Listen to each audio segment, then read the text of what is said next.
Hello there and welcome to my latest podcast. You know, working on consumer matters requires a great deal of time, research and patience. You need to understand not just the issues but also the laws or standards that underpin the very elements of what keeps consumers protected. Since 1997, I initially represented consumers on travel-related matters and then developed more complex representation through deficits in medical services right the way through to serious injury, one of which was a fatal air crash. From 2003, that experience led me to becoming the owner and director of what was then the foremost travel consumer organisation that not only spanned the UK but received calls for assistance from across the globe.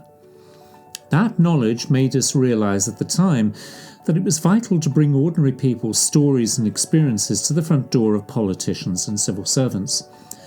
In the course of time, over 70 major reports were submitted, not just to Westminster, but right into the heart of decision-making in the European Union, Australia and the United States. Making laws to protect consumers is long and arduous and requires a good understanding of the issues, particularly of those who oppose the positions you present. You also discovered an additional layer within this consultative process, populated by small organisations, charities and individuals, all seeking to have their voices heard to effect that much-needed change. You also encounter what I refer to as the consumer establishment, which is made up of popular number of and not so well-known names who, through their own individual organisations and sometimes collectively, present the consumer position. With this latter grouping, I have tried, and I know others have tried also, to engage, to strategise. In some cases, I failed to achieve that engagement with the consumer establishment without any understanding of their rationale. Perhaps it's a question of style. The non-consumer establishments are not tied to a corporate approach to their work and are able to freely seek the solutions, perhaps because they are a single-issue campaign, or maybe it's simply that they are closer to the consumer coalface. It is difficult for me to comment on the operations of the consumer establishment, but they are closer to governments, and I can imagine their pressures require a different style of dialogue. I remember at one stakeholders meeting in Brussels, I was asked to address the then 27 member states as to how to reform the then Package Travel Directive. I presented, along with my colleagues on the stage, setting out a very clear position on reform. One consumer establishment representative made their presentation, which barely covered the key issues at stake. They then quietly took me to one side and advised me that I had presented my case incorrectly, and that the correct way to create change is not to tell the decision makers everything you wanted, to hold back, don't display your cards, bide your time.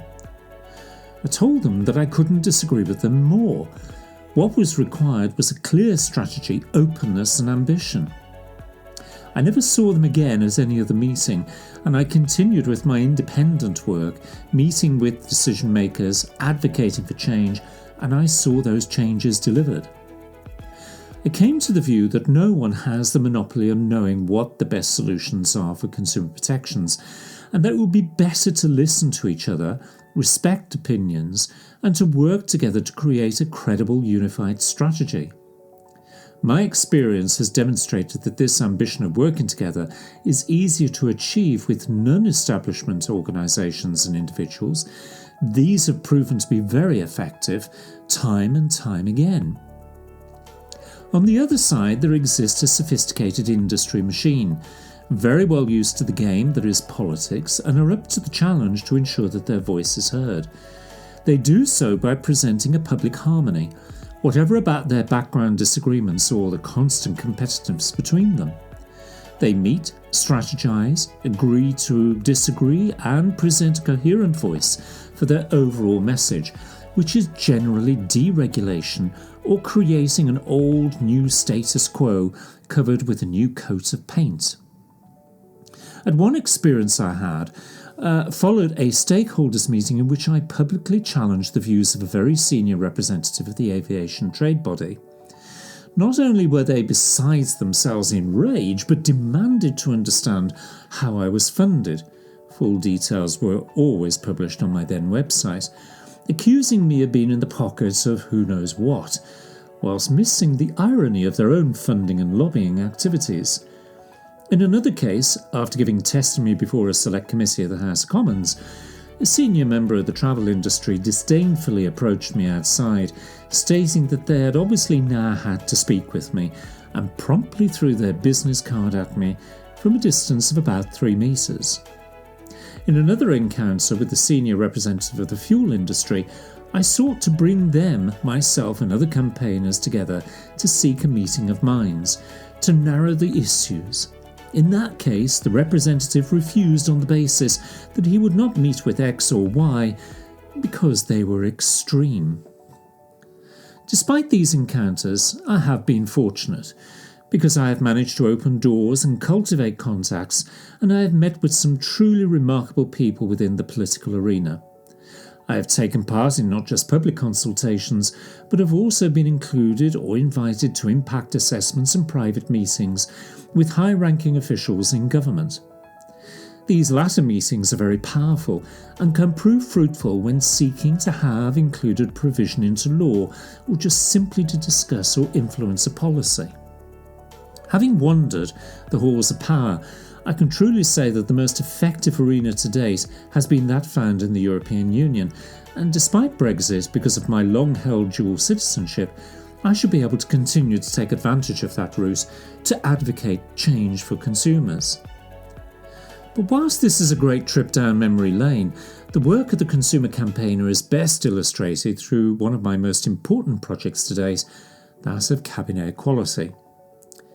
Many consumers are oblivious to the potential problems that exist within the aircraft environment, which is primarily affected by chemical or toxin leakage into that environment. I first became aware of the issue through consumers back in 2006, and since that date, I have worked to try and help find a way to bring about not just a better understanding of the problem, but to seek some legislative or standards change to improve that environment and reduce the health risks to aircrew and passengers. The work of cabin air quality has introduced me to not only passionate people, but also to a system of regulation that is generally not legislative in nature and is non-binding on the industry. It is an extremely powerful lobby. It has demonstrated to me the disparate method of regulating this important area, and I discovered fairly early on, through a meeting at the European Aviation Safety Agency in Cologne, that there was puzzlement as to why a consumer campaigner should have anything of value whatsoever to contribute to this work. There was also puzzlement when, along with other campaigners, a challenge was made to the then existing European standard in 2012, on the basis that it was, like official aviation regulation, written by the industry itself with no aircrew or passenger representation. The arguments that were made proved successful and led to the repeal of the then standard and the accompanying standard in development and the reformation of this work with the inclusion of a very wide stakeholder cohort.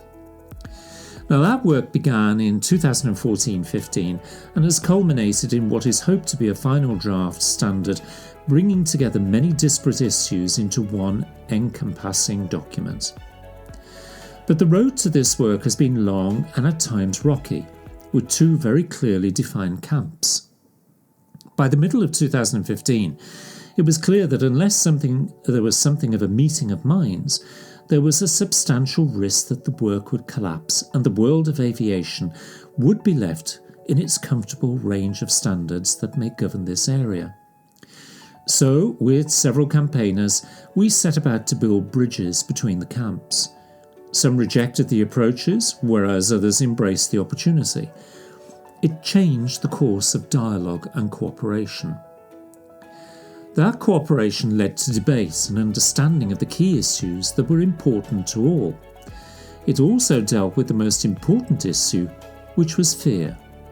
Fear that voices would be lost, fear that change would lead to financial unreality, fear, for example, that without knowing the levels at which to measure chemical compounds, you'll be left with something that would be ineffective. But on this latter point, what was remarkable was the coming together of minds, a near consensus that perhaps we were putting the cart before the horse. We needed to understand the range of chemical compounds potentially found within aircraft and understand the levels that they present themselves in. In the meantime, the European Union created the FACTS project, which aims to partially answer that question, but also to determine issues of toxicity, particularly with regards to the scale or levels of particulate matter. Out of these discussions came a very comprehensive draft, bringing together the precautionary principle along with some previously unheard of methodologies to improve and present innovation through this draft standard. This work has been made all the stronger by the public inquiry into the draft standard, creating a very unique document indeed.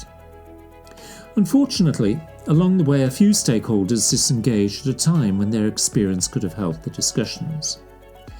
Whilst the work of consumer campaigners is often done in meeting rooms, in private, there comes a point when the media acquires an interest, and in this work, we have seen this aspect through the recent articles found in the German news journals of Handelsblatt and Der Spiegel. The articles tell the weary tale on the work of this standard and provides a less than rosy view of what has been achieved. In short, I have been surprised and somewhat disappointed in what I've read. It is as if some are seeking to raise arguments that are now old and form no part of the overall discussions. Some question the safety benefit to aircrew and passengers. There is less of a positive commentary on the last 6 years, which is a pity. Particularly as a public body, the European Aviation Safety Agency, an executive agency of the European Union, obligated to action by regulation, the treaty, and the single market, has offered a somewhat retro view of the world of cabin air quality. I could say much more about their willingness to engage with campaigners, often only done when the stick prods the bear, but I'll save that for another time. Their comments and their method of communicating their disagreement to the work, even though they have been in the room, diminishes in my view their important role in this debate. It is something that the Commission should pay particular attention to. But am I surprised by such an article? Well, initially yes, but of course I've seen similar press or PR commentary in other areas of work. It is but one aspect of campaigning.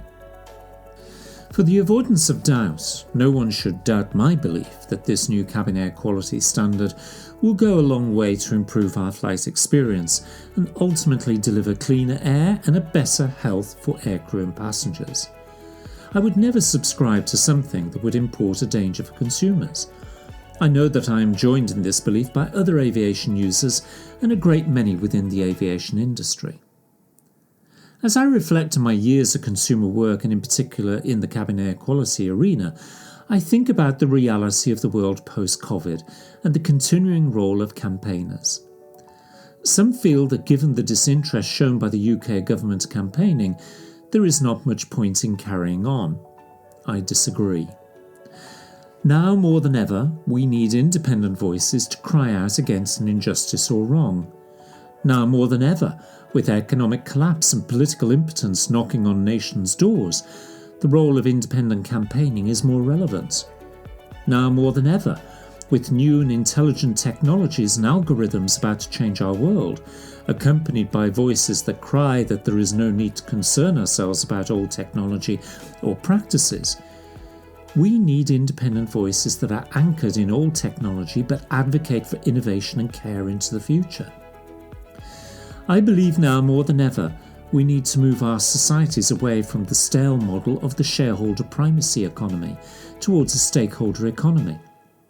That requires a different inclusivity, a willingness to engage by industry and the consumer establishment, but above all a desire to achieve a respectful consensus, a consensus that does not fall into the trap of running back to the comfort blanket of past arguments or methodologies. As I look around at my colleagues, I can report that the age of the independent campaigner is refreshed and is here to stay. Until the next time, take care.